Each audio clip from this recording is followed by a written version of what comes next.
Hello बच्चों, wave classes के इस YouTube चैनल पे आप सबका स्वागत है। क्लास 10th के जितने भी विद्यार्थी 2023 में बोर्ड का एग्जाम देने वाले हैं उनके लिए साइंस में, विज्ञान में जो 80 नंबर का आपका परीक्षा होने वाला है उसमें 27 नंबर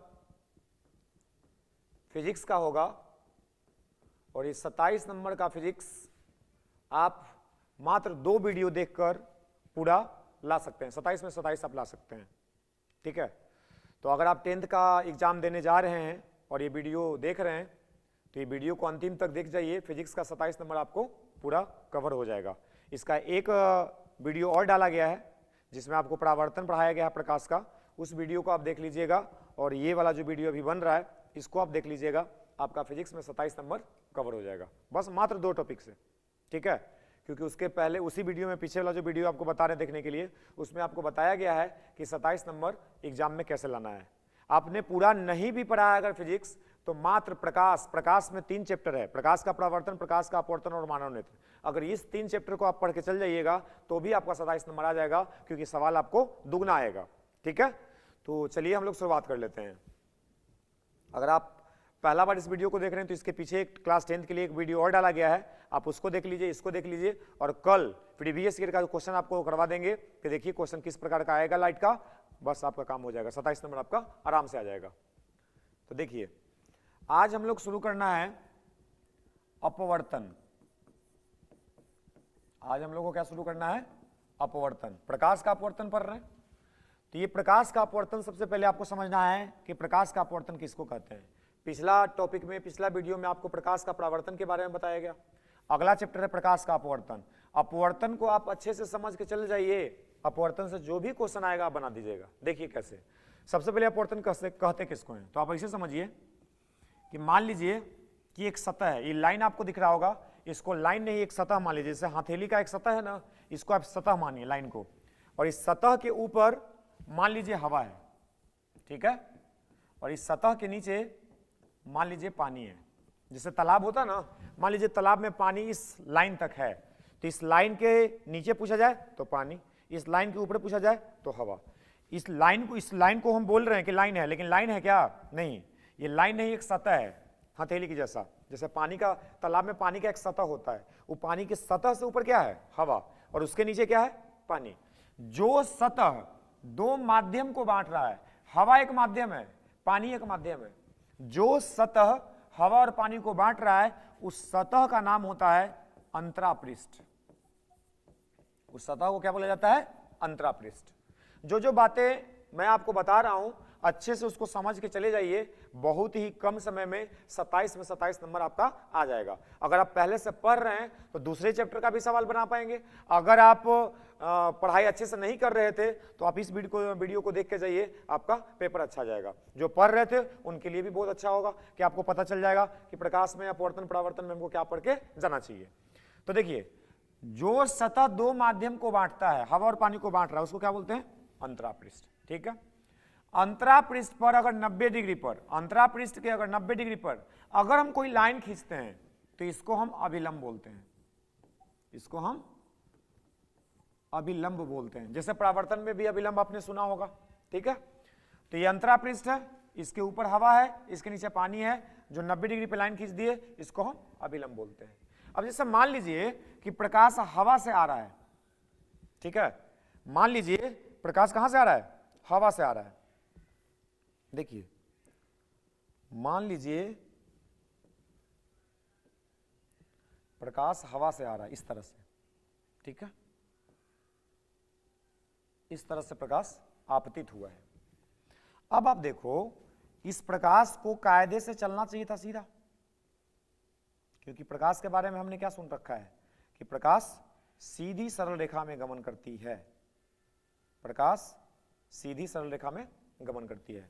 तो प्रकाश जो आपतित हुआ हवा से, इसको सीधा सीधा जाना चाहिए था, लेकिन हुआ क्या कि यहां पे था पानी और यहां पे था हवा, तो प्रकाश एक माध्यम से दूसरे माध्यम में अब जा रहा है। जब भी प्रकाश, ये प्रकाश के गुण में आपको बता दिए, इसके पिछले वाला वीडियो अगर आप देखा है तो, कि प्रकाश जब भी एक माध्यम से दूसरा माध्यम में अगर जाएगा तो अपना जो इसका पथ है उस पथ से अपना रास्ता को बदल देगा, माने पथ से अब नहीं जाएगा, ये पथ से हट जाएगा, ये पथ से विचलित हो जाएगा।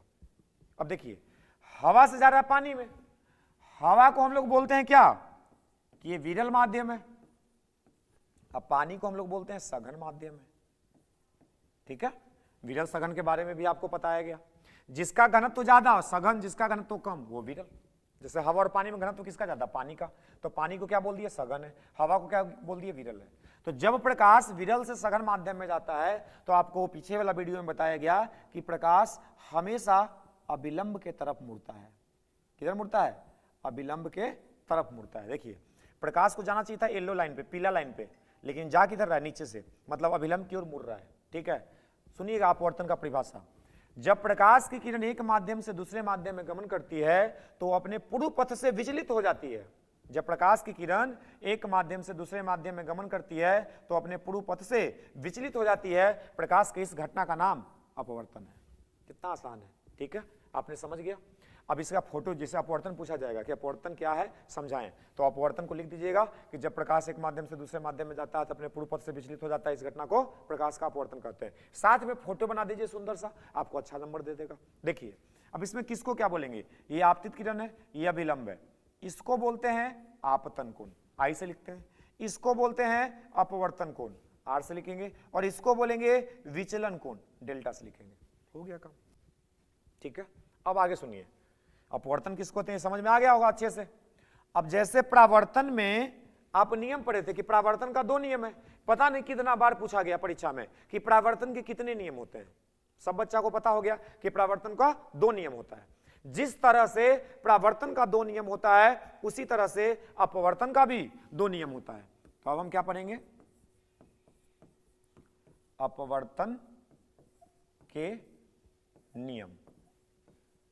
क्या पढ़ेंगे, अपवर्तन के नियम। तो पहला सवाल कि अपवर्तन के भी कितना नियम है, तो इसका भी 2, प्रावर्तन का भी 2 नियम, अपवर्तन का भी 2 नियम। देखिए पहला नियम यहां से समझिए,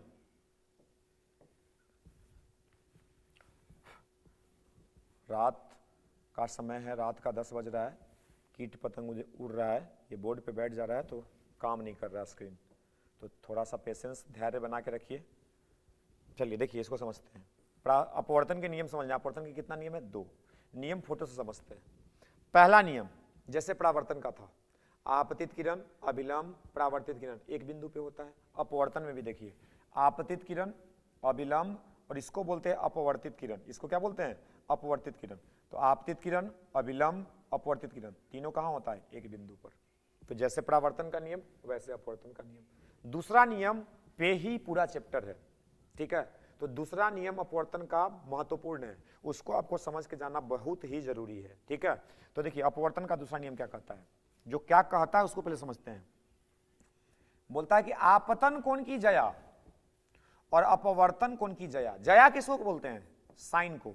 साइन थीटा कॉस थीटा आप मैथमेटिक्स में सुने होंगे। तो आपतन कोण की जया का मतलब साइन आई, अपवर्तन कोण की जया का मतलब साइन आर, ठीक है।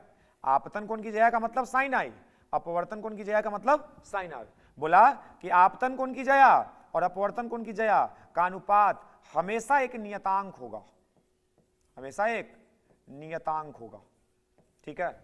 ये दूसरा नियम है। इस दूसरा नियम का ही नाम है स्नेल का नियम।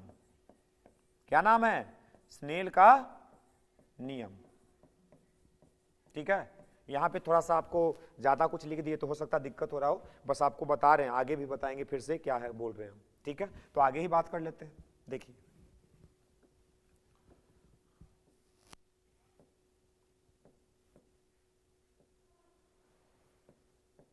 चलिए देखिए, तो हमको अपवर्तन का नियम समझना है। हम फिर से एगो फोटो बना लेते हैं। ये अंतरापृष्ठ, ये अभिलंब, प्रकाश इधर से आ रहा था, प्रकाश इधर मुड़ा, इधर मान रहे हैं सघन माध्यम और इधर मान रहे हैं विरल माध्यम। इसको बोले आपतन कोण, इसको बोले अपवर्तन कोण। इसको जाना चाहिए था सीधा, लेकिन ये मुड़ गया, जितना कोण से मुड़ गया इसको बोलते हैं विचलन कोण। सब कुछ क्लियर हो रहा है। इसको अभिलंब बोलते हैं, एन से लिखते हैं। ये आपतित किरण, ये आपतन कोण, अपवर्तित किरण, अपवर्तन कोण, जितना कोण से मुड़ गया उसको विचलन कोण। अब यहाँ पे नियम क्या बोला, पहला नियम तो आपको समझ में आ गया कि आपतित किरण, अभिलंब और अपवर्तित किरण तीनों कहाँ होता है, एक बिंदु पे, समझना। दूसरा है, दूसरा क्या बोला कि आपतन कोण की जया, तो आपतन कोण की जया क्या लिखाएगा, साइन आई, तथा अपवर्तन कोण की जया तो क्या लिखाएगा, साइन आर। इसका जो मान होता है वो हमेशा एक नियतांक होता है। नियतांक का मतलब एक कांस्टेंट, जो बदलेगा नहीं। ये दोनों का अनुपात साइन आई और साइन आर का अनुपात हमेशा क्या रहेगा, नियतांक। इसी को क्या बोलते हैं, स्नेल का नियम। क्या बोलते हैं, स्नेल का नियम। देखिए ये क्वेश्चन हर बार पूछा जाता है, हर बार आता है, स्नेल का नियम लिखे तथा उसको समझाएं, या इससे संबंधित कुछ और क्वेश्चन पूछ सकता है। तो स्नेल का नियम इसी को कहते हैं। तो स्नेल का नियम लिखने के लिए बोलेगा तो क्या लिखेंगे, तो देखिए क्या लिखिएगा, सब कुछ वही लिखना है, थोड़ा सा आगे कुछ जोड़ देना है। क्या बोला, आपतन कोण की जया, अपवर्तन कोण की जया नियतांक होता है। आप क्या बोलिएगा, शुरू में क्या लिखिएगा, एक रंग के प्रकाश के लिए, एक रंग के प्रकाश के लिए, एक रंग के प्रकाश के लिए, एक रंग के प्रकाश के लिए आपतन कोण की जया और अपवर्तन कोण की जया का अनुपात हमेशा एक नियतांक होता है। इसे ही स्नेल का नियम कहते हैं। ठीक है, जो बोले उसको एक बार लिख लीजिए आप। क्या बोले, स्नेल का नियम लिखें, क्या लिखेंगे, एक रंग के प्रकाश के लिए आपतन कोण की जया, अपवर्तन कोण की जया का अनुपात एक नियतांक होता है। इसको लिखना है आपको, और लिखने के बाद ऐसे लिख दीजिए, साइन आई बटा साइन आर बराबर नियतांक। ठीक है, एक रंग के प्रकाश के लिए आपतन कोण की जया तथा अपवर्तन कोण की जया का अनुपात हमेशा एक नियतांक होता है। इसको लिख दीजिए, साथ में इसको लिख दीजिए, फोटो बना दीजिए, स्नेल का नियम हो गया। ठीक है, अब बात यह है कि ये नियतांक क्या रहता है, नियतांक में क्या आएगा। ठीक है, नियतांक में क्या आएगा, ये अच्छे से स्नेल का नियम को अच्छे से समझ के जाना है। स्नेल का नियम क्या कहता है ये आपको बोल दिए, आप एक लाइन अपने हाथ से लिख लीजिए, आपको याद हो जाएगा। अब स्नेल के नियम में जो नियतांक है इसको समझना है कि नियतांक क्या आता है। इस नियतांक को समझने के लिए थोड़ा सा, फिर से कहीं मच्छर बैठ गया इस पे, हाँ देखिए, नियतांक को समझने के लिए थोड़ा सा आपको एक और चीज को समझना पड़ेगा, जिसको बोलते हैं अपवर्तनांक। हम लोग पढ़ रहे हैं अपवर्तन, आई क्या है, अपवर्तनांक है, अपवर्तनांक। इसको लिखते हैं म्यू से, ऐसे लिखाता है म्यू। यह अपवर्तनांक भी आपसे बताने कितना बार पूछा गया, हर साल सब आने वाला सवाल है। स्नेल का नियम लिखें, स्नेल का नियम लिखवा दिए। स्नेल के नियम में नियतांक को ढूंढ रहे हैं, नियतांक ढूंढे तो क्या मिला, अपवर्तनांक। तो अपवर्तनांक को समझिए। अब स्नेल के नियम समझते हैं, अपवर्तनांक नहीं समझते तो फिर गड़बड़ा जाएगा। तो अपवर्तनांक क्या है, ये कुछ नहीं है। देखिए, निर्वात में प्रकाश का चाल, निर्वात या हवा बोल दीजिए, निर्वात या हवा में प्रकाश का चाल, निर्वात या हवा में प्रकाश का चाल तथा माध्यम में प्रकाश का चाल, तथा माध्यम में प्रकाश का चाल, माध्यम में प्रकाश का चाल का यह अनुपात होता है। कोई पूछे अपवर्तनांक क्या होता है तो क्या बोलिएगा, निर्वात या हवा में प्रकाश का चाल तथा माध्यम में प्रकाश के चाल के अनुपात को क्या कहते हैं, अपवर्तनांक। इसे किससे लिखते हैं, म्यू से। इसका कोई मात्रक नहीं होता, इसका कोई मात्रक नहीं होता, कोई मात्रक नहीं होता है। ठीक है, जो जो लाइन आपको आपके लिए बोर्ड पे लिखा जा रहा है, इस लाइन को आपको आना चाहिए। इस वीडियो को देख के इतना चीज को आपको कवर करके जाइए, देख के जाइए, सब क्वेश्चन बन जाएगा। अपवर्तनांक किसको कहते हैं, निर्वात या हवा में प्रकाश की चाल तथा माध्यम में प्रकाश की चाल के अनुपात को क्या कहते हैं, अपवर्तनांक। तो म्यू बराबर ये लिख सकते हैं, अपवर्तनांक इसी को कह रहे हैं। ठीक है, अब इसका देखिए, अगर इसको हम फॉर्मूला बना के लिखें तब म्यू बराबर क्या लिखेंगे, तो देखिए, निर्वात या हवा में प्रकाश के चाल को लिखते हैं सी से, किससे लिखते हैं, सी से। अब माध्यम में प्रकाश के चाल को लिखते हैं भी से। तो अपवर्तनांक का एगो फॉर्मूला बन गया, क्या बन गया, म्यू बराबर सी बटा भी। बताइए, ऊपर भी चाल ही है, नीचे भी चाल ही है। चाल का मात्रक मीटर पर सेकेंड, चाल का मात्रक मीटर पर सेकेंड, दोनों कट गया, कुछ बचा, इसलिए इसका मात्रक नहीं होता है। ठीक है, और सी का मान कितना होता है, निर्वात या हवा में प्रकाश का चाल कितना होता है, निर्वात या हवा में प्रकाश का चाल आपको बताया गया 3 × 10⁸ मीटर पर सेकेंड। इसका पिछला वाला वीडियो जरूर देखिएगा, ये सब बात बताया गया है। तो देखिए, यहां से क्या मिल रहा है आपको, आपको एक फॉर्मूला मिला अपवर्तनांक का, अपवर्तनांक कहते हैं म्यू, म्यू से लिखते हैं अपवर्तनांक को, तो म्यू बराबर क्या आया सी बटा वी। ठीक है, अब इसमें छोटा छोटा क्वेश्चन कैसे पूछेगा, बोलेगा कि पानी का अपवर्तनांक, देखो ऐसे को सवाल पूछेगा कि पानी का अपवर्तनांक, म्यू डब्ल्यू लिख दिया, डब्ल्यू से वाटर, वाटर मैंने पानी, तब पानी का अपवर्तनांक बोला कि 1.33 है। बताइए पानी में प्रकाश का चाल कितना होगा, भी से प्रकाश का चाल किस में, पानी में, तब पानी में प्रकाश का चाल कितना होगा, तो यही फॉर्मूला से बनेगा। देखिए सी का मान आपको पता है, म्यू आपको दे दिया, भी नहीं निकल जाएगा। देखिए तो कैसे निकालेंगे, आपको भी चाहिए पानी में, तो भी बराबर क्या हो जाएगा सी, और म्यू को नीचे ले आओ, भी को ऊपर ले जाओ, तो म्यू, और सी का मान जान ही रहे हैं 3 × 10 के पावर 8, और म्यू कितना दिया 1.33, भागा दे दीजिए, जो आएगा मीटर पर सेकेंड, आंसर हो गया। बताइए कोई मुश्किल काम है, तो तीनों को चीजें है जो एगो पहले से पता है कि सी का मान 3 × 10 के पावर 8 होता है। अभी दोनों में से कोई एगो देगा, दूसरा का पूछ लेगा, भी देगा तब म्यू पूछेगा, म्यू देगा तब भी पूछेगा, तो इस तरह का सवाल आएगा तो बना लीजिएगा। ठीक है, चलिए, तो आपको एक चीज समझ में आया कि अपवर्तनांक क्या होता है। अब देखिए आगे थोड़ा सा और बात कर, सुन लीजिए थोड़ा सा, अपवर्तनांक के प्रकार, जो अपवर्तनांक होता है, अपवर्तनांक के प्रकार, देखिए अपवर्तनांक का 2 प्रकार है। ठीक है, एगो को बोला जाता है निरपेक्ष अपवर्तनांक, क्या बोलते हैं, निरपेक्ष अपवर्तनांक, और एक को बोला जाता है सापेक्षिक अपवर्तनांक, सापेक्षिक अपवर्तनांक। देखिए 2 तरह का अपवर्तनांक होता है। अपवर्तनांक कितने प्रकार का होता है, 2 प्रकार का। एक को क्या बोलते हैं निरपेक्ष अपवर्तनांक, और एक को क्या बोलते हैं सापेक्षिक अपवर्तनांक। पूछा जाएगा कि निरपेक्ष अपवर्तनांक से आप क्या समझते हैं, निरपेक्ष अपवर्तनांक किसे कहते हैं, तो क्या लिखिएगा, किसी माध्यम का अपवर्तनांक, किसी माध्यम का अपवर्तनांक, किसी माध्यम का अपवर्तनांक हवा या निर्वात के सापेक्ष में।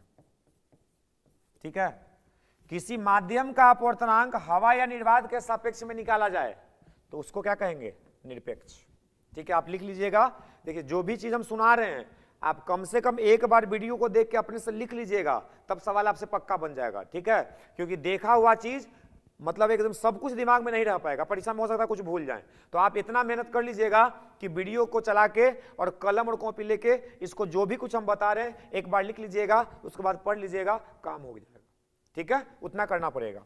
तो निरपेक्ष अपवर्तनांक किसको कहते हैं, किसी माध्यम का अपवर्तनांक हवा या निर्वात के सापेक्ष में निकाला जाए तो उसको क्या बोलेंगे, निरपेक्ष अपवर्तनांक। ठीक बात है, समझ गए सर। अब इधर देखिए सापेक्षिक अपवर्तनांक किसको कहेंगे, इसमें क्या बोलेंगे, किसी माध्यम का अपवर्तनांक, किसी माध्यम का अपवर्तनांक किसी दूसरे माध्यम के सापेक्ष में, किसी दूसरे माध्यम के सापेक्ष में निकाला जाए। आगे लिख लेंगे आप, हम बोल देते हैं किसी माध्यम का अपवर्तनांक किसी दूसरे माध्यम के सापेक्ष में निकाला जाए तो उसको क्या बोलेंगे, सापेक्षिक। हवा निर्वात को छोड़ के हवा निर्वात के सापेक्ष में निकालेंगे तो क्या बोलेंगे, निरपेक्ष है, और हवा निर्वात के अलावा किसी और माध्यम के सापेक्ष में बात करेंगे तो क्या बोलेंगे कि सापेक्षिक है। जैसे इसको जैसे में देख लीजिए, जैसे हम बोले ऐसे लिखें, W से वाटर, G से ग्लास, ग्लास माने कांच, W माने पानी, वाटर माने पानी। इसको क्या पढ़ेंगे, म्यू से अपवर्तनांक होता है, बोलेंगे जो आगे उसको पढ़ेंगे। पानी का अपवर्तनांक, म्यू से अपवर्तनांक, W से पानी, तो पानी का अपवर्तनांक किसके सापेक्ष में, कांच के सापेक्ष में। तो बताइए पानी का अपवर्तनांक आप निकाल रहे हैं किसके सापेक्ष में, कांच के सापेक्ष में, तो इसको क्या बोलिएगा, सापेक्षिक है कि निरपेक्ष, तो ये सापेक्षिक हो जाएगा, क्योंकि अभी परिभाषा बताया आपको कि अगर किसी माध्यम का अपवर्तनांक किसी दूसरे माध्यम के सापेक्ष में निकाला जा रहा है हवा निर्वात को छोड़ के, तो उसको क्या बोलते हैं, सापेक्षिक। अब इसी को ये ऐसे लिखते हैं हम, इसका मतलब क्या हुआ, म्यू से अपवर्तनांक, डब्ल्यू से पानी। पानी का अपवर्तनांक किसके सापेक्ष में? हवा। ए से एयर, एयर माने हवा, तो पानी का अपवर्तनांक किसके सापेक्ष में? हवा के सापेक्ष में। तो इसको क्या बोल देंगे? निरपेक्ष। क्यों? क्योंकि क्या बोले कि पानी का अपवर्तनांक किसके सापेक्ष में? हवा। तो हवा या निर्वात के सापेक्ष में उसको क्या बोलते हैं? निरपेक्ष। क्लियर हुआ होगा? देखिए लिखने का तरीका सब थोड़ा सा समझ लीजिए। म्यू डब्ल्यू जी लिखा हुआ है, इसको हम ऐसे लिख सकते हैं म्यू डब्ल्यू बटा म्यू जी, माने पानी का अपवर्तनांक बटा कांच का अपवर्तनांक। यहां भी वही है, पानी का अपवर्तनांक किसके सापेक्ष में? कांच के सापेक्ष में। तो जिसके सापेक्ष में है उसको बटा में लिख सकते हैं। ठीक है, अगर हम बोले म्यू डब्ल्यू ए तो इसको क्या लिख सकते हैं? तो म्यू डब्ल्यू बटा म्यू ए। ठीक है, पानी का अपवर्तनांक किसके सापेक्ष में? हवा के सापेक्ष में। क्लियर हो रहा है? अब दो तीन गो अपवर्तनांक का मान आप याद रखिएगा। देखिए पानी का, पहले हवा का, पानी का, कांच का और हीरा का, ये चार गो अपवर्तनांक आप याद करके जाइएगा। हवा का 1, पानी का 1.33 और कांच का 1.5 और हीरा का 2.42। ठीक है, ये सब का अपवर्तनांक है। हवा का 1, पानी का 1.33, कांच का 1.5 और हीरा का 2.42। अब कभी कभी ये पूछ लेगा कि हीरा का अपवर्तनांक 2.42 होता है, इसका क्या तात्पर्य है? तो हम बोलेंगे क्या कि हवा के सापेक्ष में इसमें जो प्रकाश है वो क्या हो जाएगा? उसका चाल घट जाएगा। और कितना गुना घट जाएगा? 2.42 गुना। ठीक है, तो इसका तात्पर्य क्या है कि हवा के सापेक्ष में जो हीरा में प्रकाश जाएगा वो हवा के सापेक्ष में 2.42 गुना कम स्पीड से जाएगा, कम चाल से जाएगा। उसी तरह से कांच का पूछ ले, पानी से पूछ ले, वही जवाब। पानी का अपवर्तनांक 1.33 है, इसका क्या तात्पर्य है? इसका मतलब कि हवा के सापेक्ष में इसमें प्रकाश का चाल 1.33 गुना से घटेगा। अब आपको लग रहा होगा 1.33 गुना से तो बढ़ जाएगा, नहीं, तो ऐसा नहीं होगा। देखिए म्यू बराबर क्या होता है? सी बटा बी। तो भी बराबर क्या होगा? सी बटा म्यू। अब बताओ सी का मान कितना है? 3 गुना 10 के पावर 8। अब बटा में रख दिए 1.33। ठीक है, तो 1.33 से 3 में भागा देंगे तो बताइए 1 से भागा देते हैं, इतना से भागा दे रहे हैं, चाल घट गया कि नहीं? घट गया ना। तो ये बताता है कि प्रकाश का चाल हवा के सापेक्ष में कम है कि ज्यादा है। ठीक है, क्लियर है? अब कितना कम है तो आप निकाल के बता दीजिए कि इसका तात्पर्य ये है कि प्रकाश का चाल हवा में, पानी में इतना होगा जो कि हवा के सापेक्ष में कम है। तो ये किसी से भी पूछा जा सकता है। चलिए, तो आपको ये समझ में आ गया कि अपवर्तनांक क्या है। अब आते हैं स्नेल के नियम पे। और स्नेल के नियम को हमको समझना था। देखिए क्या बताए थे स्नेल का नियम कि ये क्या है? अंतरापृष्ठ, इधर क्या बोले थे? हवा, इधर क्या बोले थे? पानी। ठीक है, यहां से प्रकाश आया, यहां से मुड़ गया, इसको बोले आई है, इसको बोले आर है। अब बताइए, इसको अभिलंब बोलते हैं एन से। अब हवा का अपवर्तनांक, पानी का अपवर्तनांक दोनों बराबर है क्या? इसका 1 होता है, इसका 1.33 होता है। तो बताइए माध्यम का अपवर्तनांक बता रहा है, इसलिए तो प्रकाश मुड़ रहा है। तो हम यहाँ पे वैल्यू नहीं लिखते हैं, हम यहाँ पे डिनोट करते हैं कि हवा का अपवर्तनांक म्यू है, अब पानी का अपवर्तनांक म्यू डब्ल्यू, या इसको म्यू1 म्यू2 नाम दे देते हैं। क्या नाम दे देते हैं? म्यू1 और म्यू2। मान लीजिए कि हवा का कितना है? म्यू1, अब पानी का कितना है? म्यू2। तो स्नेल का नियम समझिए।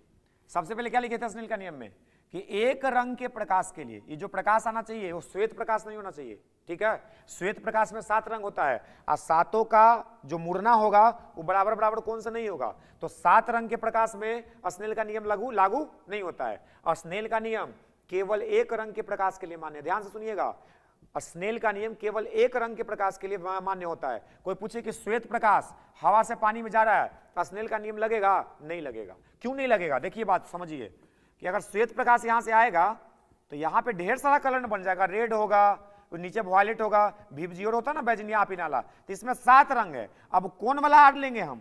तो यहाँ पे दिक्कत है। इसलिए स्नेल का नियम केवल एक रंग के लिए मान्य होता है। ये दिमाग में बैठ गया कि स्नेल का नियम केवल एक रंग के प्रकाश के लिए मान्य होता है, श्वेत प्रकाश पे हम इसको लगा नहीं सकते। तो क्या बोलता है? एक रंग के प्रकाश के लिए आपतन कोण की जया, अपवर्तन कोण की जया का अनुपातिक नियतांक होता है। यही नहीं बोला था कि साइन आई बटा साइन आर बराबर क्या होता है? नियतांक, जिसको कांस्टेंट कहते हैं, हिंदी में इसको नियतांक कहते हैं। ये ना बोला गया? ठीक है, अब इस नियतांक को हम ढूंढे तो हम अपवर्तनांक के बारे में कुछ सीखे। अब देखिए इसको समझना क्या है कि जो यहाँ पे नियतांक होता है ना वो अपवर्तनांक का ही गुणांक होता है। किसका होता है? अपवर्तनांक का ही मान होता है, अपवर्तनांक के ही पद में आता है। अब उसको लिखेंगे कैसे? तो देखिए स्नेल का नियम लिखने का तरीका सिखा रहे हैं आपको। जिधर का अपवर्तनांक रहेगा ना उधर का कोण गुना करना। तो उधर का अपवर्तनांक μ1 है, अब कोण कौन है I, तो इसके साथ हम लिखेंगे sin I। ठीक है, क्या लिखेंगे, जिधर का अपवर्तनांक उधर का कोण, और कोण में क्या लगा देना साइन, क्योंकि जया का बात करता है, आपतन कोण की जया अपवर्तन कोण की जया, तो जिधर का अपवर्तनांक उधर का कोण, कोण के साथ क्या लगाना है साइन आई, तो μ1 साइन आई। अब बराबर में लिख दीजिएगा, इधर आ जाइए, इधर का अपवर्तनांक μ2 और कोण कितना r, तो इधर क्या लिखेंगे μ2 साइन r। ठीक है, अब आपको इस तरह से लिखना है इसको, जो आपको परिभाषा में लिखाते हैं कि आपतन कोण की जया अपवर्तन कोण की जया का अनुपात हमेशा नियतांक होता है, तो इसको इस फॉर्म से इस फॉर्म में लाया जा सकता है। देख कैसे, साइन आई बटा साइन आर, साइन आई इधर दिख रहा है, साइन आर को नीचे ले आइए, तो क्या लिखेंगे साइन आई अब बटा साइन आर, अब बराबर में क्या हो जाएगा μ2 बटा μ1। बताइए μ2 का मान हमको लिखना नहीं है, लेकिन पता है कि 1.33 होता है, अब μ1 कितना है 1 होता है, इसका वैल्यू बताइए कितना आएगा 1.33। बताइए 1.33 नियतांक है कि नहीं है ना। तो ये जो नियतांक आता है वो किसके पद में लिखाता है, अपवर्तनांक के पद में लिखाता है। तो अपवर्तनांक भी समझ में आया, स्नेल का नियम भी अच्छे से समझ में आया। चलिए आगे बढ़ लेते हैं, क्या क्या सीखा है अभी के वीडियो में। अपवर्तन किसको कहते हैं, अपवर्तन के कितने नियम है, नियम कौन कौन सा है, और अपवर्तनांक किसको कहते हैं, अपवर्तनांक कितने प्रकार के होते हैं। आपसे क्वेश्चन को पूछता है कि आयताकार कांच का एगो सिल्ली है, ठीक है, आयताकार कांच का एगो सिल्ली है, टुकड़ा है, इससे कहता है कि इससे अपवर्तन होने का किरण आरेख बनाइए, इससे अपवर्तन करवाइए प्रकाश का और उसका किरण आरेख खींचिए। तो देखिए कैसे खींचाएगा, आप परीक्षा देने जाइएगा, पेंसिल रबर स्केल चाप जो होता है वो सब लेके जाइएगा, तब ना सुंदर कॉपी बनाइएगा, नंबर आपका अच्छा आएगा। तो इसे फोटो वोटो बनाना तक कलमे से नहीं रगड़ देना है, आप पेंसिल लेके जाइए, समय आपको पूरा मिलता है, आप अच्छे से फोटो वोटो बनाइएगा, ठीक है। और एग्जाम से पहले आप कम से कम एक सेट साइंस का मैथ का जो भी है उसको बना लीजिएगा, ठीक है। अगला मान लीजिए 14 को एग्जाम है मैथ का, तो मैथ का एक सेट बना के जाएंगे, ठीक है। उसके बाद है परीक्षा विज्ञान का, तो विज्ञान का एक सेट बना के जाएंगे, टाइम देख के, ठीक है। 3 घंटा का परीक्षा होगा, आप 2.5 घंटा में बनाने का कोशिश कीजिएगा, ठीक है, क्योंकि बिहार बोर्ड का परीक्षा है, आधा घंटा 15 मिनट कॉपी लेट देगा, तो उसके लिए तैयार होकर जाना है। तो एक आयताकार कांच का प्लेट है, इससे बोला कि अपवर्तन के लिए प्रकाश का एक किरण आरेख खींचिए। तो सबसे पहले क्या कीजिएगा कि यहाँ पे एगो अभिलंब दिखाइएगा, ठीक है, अभिलंब दिखा दिए। अब यहाँ पे प्रकाश को आपतित कराइए, मान लीजिए प्रकाश आपतित हो रहा है, इसको जाना चाहिए था सीधा, कैसे जाना चाहिए था सीधा, लेकिन सीधा जाएगा नहीं, ये मुड़ के इधर आ जाएगा, क्योंकि ये हवा है, ये कांच का प्लेट है, आई नीचे भी हवा है, ठीक है। तो यहाँ पे अपवर्तन 2 बार होगा, एक बार इस बिंदु पे हुआ, नाम दे देते O, और एक बार इस बिंदु पे होगा। अब क्या करेंगे, फिर यहाँ पे अभिलंब खींच लेंगे,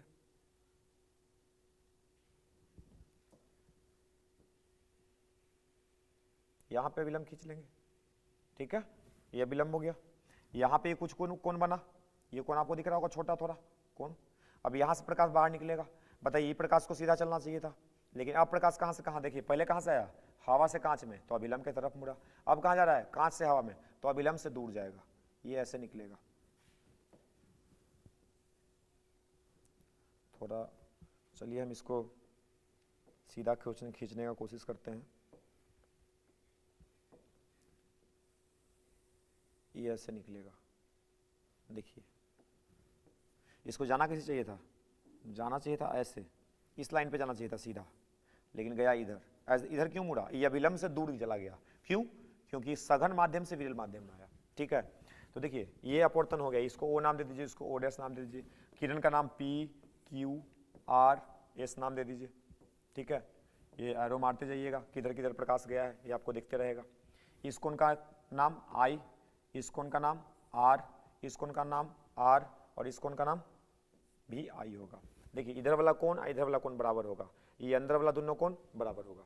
तो आप इसको अच्छे से पेंसिल से, ही तो मोटा मोटा थोड़ा चल जा रहा है, आप पेंसिल से इसको खींचिएगा तो खींचा जाएगा। तो डायग्राम तो आपको दिख ही रहा है ना, ये खींचने के लिए कभी कभी पूछ लेगा कि बताइए कांच का एक आयताकार टुकड़ा है या कांच का एक प्लेट है, उससे प्रकाश के अपवर्तन के लिए किरण आरेख खींचिए, तो ऐसे खींचिएगा। अब सुनिए, प्रकाश अपने दिशा से जितना डिस्टेंस से विस्थापित होता है, जितना दूरी से विस्थापित होता है, प्रकाश अपने पूर्व पथ से, प्रकाश अपने पूर्व पथ से जितना लंबवत दूरी से विस्थापित होता है, समझिएगा बात को, सुनिएगा, प्रकाश अपने पूर्व पथ से जितना लंबवत दूरी से विस्थापित होता है इसको बोलते हैं पार्श्विक विस्थापन। इसको क्या बोलते हैं? पार्श्विक विस्थापन। तो ये भी पूछा जाएगा कि पार्श्विक विस्थापन से आप क्या समझते हैं, पार्श्विक विस्थापन आप किससे कहते हैं? तो क्या बोलेंगे कि जब प्रकाश की किरण किसी कांच के प्लेट से पास कराया जाता है तो प्रकाश की किरण अपने पूर्व पथ से एक लंबवत दूरी से विस्थापित हो जाता है, उस लंबवत दूरी का ही नाम पार्श्विक विस्थापन होता है। जो आपको बोला गया आप वीडियो को थोड़ा स्लो करके या बैक करके आप सुनिए मेरे बातों को और उसको कागज पे लिख दीजिए, ठीक है? उसको एक बार पढ़िए, आपको याद हो जाएगा। तो ये एक सवाल हुआ, तो इसको भी ध्यान में रखिएगा। तो अपवर्तन हो गया, अपवर्तन का नियम हम सब बता दिए, अपवर्तनांक हो गया, कांच के एथी से हो गया। अब देखिए थोड़ा सा बात कर लेते हैं लेंस का। चलिए लेंस से पहले हम बात कर लेते हैं प्रिज्म का। किसका बात कर लेते हैं? प्रिज्म का। देखिए प्रिज्म एक कांच का ही बना एक चीज है, एक वस्तु है, ठीक है, जो सामने से त्रिभुजाकार दिखता है, अगल बगल से देखिएगा तो चतुर्भुज के आकार का दिखेगा। अगर इसको हम दिखाना चाहें तो हमें, मेरे पास अभी तो यहाँ पे कॉपी तो नहीं है, मेरे पास एक लैपटॉप है, मैं इससे आपको दिखा सकता हूँ। देखिए ये आपको क्या दिख रहा है? सामने से अगर हम दिखा रहे हैं तो आपको एक त्रिभुज दिख रहा होगा। देखिए एक त्रिभुज दिख रहा है ना, अगर इसको हम इधर से दिखाएं तो आपको एक चतुर्भुज दिख रहा होगा, चार भुजा दिख रहा होगा। तो ये एकदम सेम यही चीज होता है प्रिज्म, इसी को प्रिज्म कहते हैं। देखिए बोर्ड पे अगर हम एक लाइन की ड्रॉ किए हैं तो आगे से आपको त्रिभुज दिख रहा है, अगर इधर से क्या दिख रहा है? चतुर्भुज दिख रहा है। तो आपको समझ में आ गया होगा कि प्रिज्म कैसा होता है, ठीक है? प्रिज्म का नाम हम कुछ देते हैं ABC। ABC एक प्रिज्म है। इस कोण को बोला जाता है प्रिज्म का कोण। इस कोण को क्या बोलते हैं? प्रिज्म का कोण। कोण को ऐसे लिखते हैं कोणे, ये क्या है? तो इसको बोलेंगे कि प्रिज्म का कोण है। क्या है ये? प्रिज्म का कोण है। अब इससे बोलेगा कि प्रकाश के अपवर्तन के लिए, प्रकाश के अपवर्तन के लिए, प्रिज्म से प्रकाश के अपवर्तन के लिए किरण आरेख खींचे। ये सवाल आपसे पूछा जाएगा कि प्रिज्म से अपवर्तन के लिए एक किरण आरेख को दिखाएं। तो देखिए एक प्रकाश को इस पे आपतित करा दीजिए, ठीक है? यहाँ पे कुछ लंब ये होगा। प्रकाश बताइए कहाँ से जा रहा है? हवा से। प्रिज्म कौन सी का बना है? कांच का। तो हवा से किस में जा रहा है? कांच से। कांच से फिर बाहर निकलेगा हवा में। अभी अभी आपको आयताकार प्लेट का बताएं, इसलिए लगले हाथ इसी को भी देख लेते हैं, क्योंकि जो फिगर उसका है उसी प्रकार इसका भी होगा। अब यहाँ पे देखिए इस सतह पे प्रकाश आपतित हुआ तो ये विलंब है। अविलंब से ही कुछ कोण बना के आया, इसको बोलेंगे आपतन कोण। अभी प्रकाश को जाना चाहिए था सीधा, कैसे जाना चाहिए था? सीधा। जाएगा क्या? नहीं, प्रकाश हवा से कांच में जा रहा है, किधर मुड़ेगा? अविलंब की तरफ। तो ये प्रकाश ऐसे जाएगा। देखिए जाना चाहिए था ये डॉटेड लाइन पे, मुड़ा है नीचे। ये अविलंब की दिशा में आ रहा है कि नहीं? ये अविलंब की दिशा में आया ना, ये कोण बना के आया था, आई कोण बना के। बताइए गया है कुछ और कोण बना के, मान लेते हैं R1। आई से घट गया कि नहीं? काहे घट गया? काहे कि विरल से सघन में गया तो अविलंब की तरफ मुड़ गया। अब इधर देखिए यहाँ पे भी नॉर्मल होगा। यहाँ पे नॉर्मल हम दूसरा रंग से दिखा देते हैं। यहाँ पे नॉर्मल कुछ ऐसा होगा। अब यहाँ पे भी कुछ एंगल बना के आया, इसको मान लेते हैं R2। क्या मान लेते हैं? R2। अब यहाँ से प्रकाश को जाना चाहिए था सीधा, लेकिन फिर सीधा जाएगा नहीं। क्यों? क्योंकि कांच से कहाँ जा रहा है? हवा में। तो अब इधर मुड़ेगा, ठीक है? इस कोण को बोलते हैं निर्गत कोण, ई से लिखते हैं। इस कोण को बोले क्या? R2। इस कोण को क्या बोले? R1। यहां से क्या बोले? आपतन कोण। ये किरण आरेख दिखा दीजिए, हो गया। तो ये क्वेश्चन पूछा जाएगा कि प्रिज्म से प्रकाश का अपवर्तन के लिए किरण आरेख खींचिए, तो खींच दीजिएगा, ठीक है? किरण का नाम दे दीजिए PQRS, ठीक है? एरो मार दीजिएगा PQRS, PQ, QR और RS। अविलंब का नाम N1, इस अविलंब का नाम N2, हो गया, ठीक है? आप इसको पेंसिल से आराम से इसको ड्रॉ कर लीजिए, काम हो गया। चलिए आगे बढ़ते हैं। इसी में एक गौर घटना है। देखिए जब इस प्रिज्म से श्वेत प्रकाश को, जब इस प्रिज्म से श्वेत प्रकाश को गुजारा जाता है तो श्वेत प्रकाश में कितना रंग होता है? 7 रंग। कौन कौन सा रंग होता है? रंग का नाम लिख देते हैं। इसको भी ग्योर पढ़ते हैं या बैजिना पिनाला इसको पढ़ते हैं। भी से क्या है? वायलेट, वायलेट माने बैगनी। आई से इंडिगो, इंडिगो माने जामुनी, ठीक है? बी से ब्लू, ब्लू माने नीला। ग्रीन, ग्रीन माने हरा, जानते हैं आप ये सब। येलो माने पीला, ऑरेंज माने नारंगी और रेड माने लाल। कौन नहीं जानता इसको? तो श्वेत प्रकाश में कितना रंग है? 7 रंग। 7 रंग को याद करने का ट्रिक क्या है? विबजियोर, क्या ट्रिक है? विबजियोर या वेजनिया पिनाला। अब देखिए, जब श्वेत प्रकाश को किसी प्रिज्म से पास कराते हैं तो इसमें रंग टूटता है, प्रकाश का 7 रंग टूट जाता है। देखिए इसमें प्रकाश का 7 रंग टूट जाता है। देखिए 7 रंग में हम 2 रंग दिखा रहे हैं, एक लाल दिखा रहे हैं, एक बैगनी दिखा रहे हैं, ठीक है। अब इसमें 7 कलर में 2 कलर दिखा, 5 कलर इसके बीच में रहेगा, जो यहां पे नाम लिखा हुआ है वही सब कलर रहेगा। अब प्रकाश को कैसे जाना चाहिए था? तो प्रकाश को तो सीधा जाना चाहिए था। अब प्रकाश यहां से मुड़ गया, अब मुड़ा भी नहीं, टूट भी गया, 7 रंग में टूट गया। और 7 रंग में सबसे ऊपर कौन है? रेड है, और सबसे नीचे कौन है? बैगनी है। तो क्वेश्चन पूछा जाएगा कि जब श्वेत प्रकाश को प्रिज्म से हम गुजारते हैं तो सबसे ज्यादा विचलन किसका होता है? तो सबसे ज्यादा विचलन होता है बैगनी का, और सबसे कम विचलन किसका होता है? तो लाल रंग का। दिख रहा है आपको? ठीक है। अब देखिए, कोई भी पूछेगा कि लाल रंग का विचलन कम होता है, बैगनी का ज्यादा क्यों होता है? तो इसको याद रखिएगा कि जो तरंगदैर्घ्य होता है, लैम्डा माने तरंगदैर्घ्य, ठीक है, लैम्डा माने तरंगदैर्घ्य, वो लाल रंग का, रेड कलर का सबसे ज्यादा होता है, ठीक है। रेड कलर का वेवलेंथ सबसे ज्यादा, उसके बाद किसका होगा? ऑरेंज का, और लास्ट में सबसे कम किसका होगा? वॉयलेट का। तो ये भी सवाल पूछा जाएगा कि बताइए श्वेत प्रकाश के 7 रंग में किसका तरंगदैर्घ्य सबसे कम और किसका तरंगदैर्घ्य सबसे ज्यादा? तो लाल रंग का तरंगदैर्घ्य सबसे ज्यादा और बैगनी रंग का तरंगदैर्घ्य सबसे कम। जिसका तरंगदैर्घ्य सबसे ज्यादा उसका विचलन कम होता है, जिसका तरंगदैर्घ्य सबसे कम उसका विचलन ज्यादा होता है। याद रखिएगा, लाल रंग का तरंगदैर्घ्य ज्यादा है तो विचलन क्या हुआ? कम। देखिए ये इसका विचलन कौन है? बैगनी का विचलन कौन नहीं मिला है? कौन किसका बड़ा है? तो लाल रंग का कौन छोटा है और बैगनी का कौन बड़ा है? तो जिसका तरंगदैर्घ्य ज्यादा विचलन कम, जिसका तरंगदैर्घ्य कम विचलन ज्यादा। समझ में आया? अब देखिए, रात के 10 बज रहे हैं, फोन आ रहा है हमारा, थोड़ा सा डिस्टरबेंस आपको हुआ होगा, चलिए कोई बात नहीं, देख लेते हैं। देखिए अब यहां से प्रकाश को निकालना बाहर, तो इधर क्या है? कांच है ना, कांच से प्रकाश बाहर जाने वाला है हवा में, तो अब किधर मुड़ेगा? तो यहां पे भी लंब हम दिखा सकते हैं, अभिलंब। अभिलंब से बताइए अभिलंब के तरफ जाएगा कि दूर जाएगा? तो अभी अभी आप फोटो देखे थे, देखिए तो ये अभिलंब था ना लाल वाला, तो अभिलंब के तरफ गया कि दूर गया? दूर गया। तो अभिलंब से दूर जाता भी है, तो यहाँ पे भी क्या होगा? अभिलंब से दूर जाएगा, आई दोनों दूर जाएगा। तो इसका अगर डायग्राम दिखाएं तो अब ऐसा कुछ दिखाएंगे, ये और ऐसे जाएगा, और लाल का दिखाएं तो और ऐसे जाएगा। अगर यहाँ पे हम रख दें पर्दा, क्या रख दें? पर्दा, तो यहाँ पे 7 रंग का एक रंगीन पट्टी दिखाई देगा, 7 रंग का, लाल मत समझिएगा, 7 रंग का रंगीन पट्टी दिखाई देगा, जिसको हम लोग क्या बोलेंगे? स्पेक्ट्रम। क्या बोलते हैं इसको? स्पेक्ट्रम। क्लियर हुआ? तो चलिए ये भी आपको समझ में आया कि जब श्वेत प्रकाश को किसी प्रिज्म से हम पास करवाते हैं तो अपने 7 रंगों में टूट जाता है, अपने 7 रंगों में टूट जाता है, और 7 रंगों का जो रंगीन पट्टी मिलता है उसको क्या बोलते हैं? स्पेक्ट्रम। इस घटना का नाम होता है वर्ण विक्षेपण। क्या नाम होता है? वर्ण विक्षेपण। पूछा जाएगा कि बताइए प्रकाश के वर्ण विक्षेपण से आप क्या समझते हैं? तो क्या बोलिएगा कि जब श्वेत प्रकाश किसी प्रिज्म से गुजरता है तो वह अपने 7 रंगों में टूट जाता है। प्रकाश के इस घटना का नाम क्या है? वर्ण विक्षेपण। देखिए वर्ण मने रंग और विक्षेपण मने टूटना, बस सीधा सीधा बात है।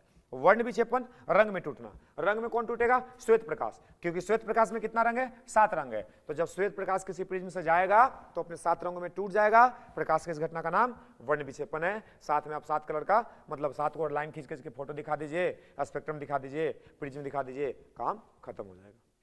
ठीक है, तो चलिए अभी क्या करते हैं कि आप इस वीडियो में हम यहीं तक छोड़ देते हैं आपको, और इसके बाद एक लास्ट वीडियो आपको कल मिलेगा। उस लास्ट वीडियो में अपवर्तन का कुछ चीज और आपको बताना है। इसमें देखिए क्या बताना है, इसमें जो बताना है वो अगला वीडियो में आपको मिलेगा। एक तो लेंस बताना है आपको, ठीक है, आपको क्या बताना है? लेंस एक बताएंगे, उसके बाद लेंस में समझ लीजिए पूरा आएगा। इसके बाद आपको बताएंगे मानव नेत्र। क्या पढ़ाएंगे? मानव नेत्र। ठीक है, एक लेंस पढ़ाएंगे, एक मानव नेत्र पढ़ाएंगे। ये 2 चीज आपको और पढ़ाना रह गया है। और एक इसको बोलते हैं वायुमंडलीय अपवर्तन। एक और क्या पढ़ेंगे? वायुमंडलीय अपवर्तन। और एक पढ़ेंगे प्रकीर्णन। एक और क्या पढ़ेंगे? प्रकीर्णन। ये बस इतना ही आपको और पढ़ाएंगे। इतना में ही आपका 27 नंबर पूरा हो रहा है। तो आप इस वीडियो को देखने के लिए हमसे जुड़े रहें। चैनल पे अगर नए हैं तो इस चैनल को सब्सक्राइब कर दें, क्योंकि आपको नोटिफिकेशन आप तक पहुंच जाएगा, आप तक वीडियो मिल जाएगा, आप आराम से देख लीजिएगा। तो लेंस, मानव नेत्र, वायुमंडलीय अपवर्तन और प्रकीर्णन, इतना चीज और रह गया है। और इसके साथ जो क्वेश्चन बैंक है, इसके साथ जो क्वेश्चन बैंक है, उस क्वेश्चन बैंक का क्वेश्चन जो अभी तक पूछा गया है, सब क्वेश्चन प्रकाश से आपके सामने होगा। अगला वीडियो में कंप्लीट होगा, अलग से 2 वीडियो नहीं आने वाला है, एक ही वीडियो में इसको भी पढ़ा दिया जाएगा और आपको क्वेश्चन भी करा दिया जाएगा। तो उस वीडियो को जरूर देख लीजिएगा, आपका काम हो जाएगा। या अगर ये वीडियो आप पहला बार देख रहे हैं तो इसके पीछे वाला भी देख लीजिएगा। और आपको अच्छा अगर ये वीडियो लग रहा है, इससे फायदा पहुंच रहा है, तो अपने दोस्तों तक भी इसको पहुंचा दीजिएगा। मन करे अगर कुछ लिखना चाहते हैं तो लिख दीजिएगा, लाइक तो जरूर कर दीजिएगा। ठीक है, थैंक यू।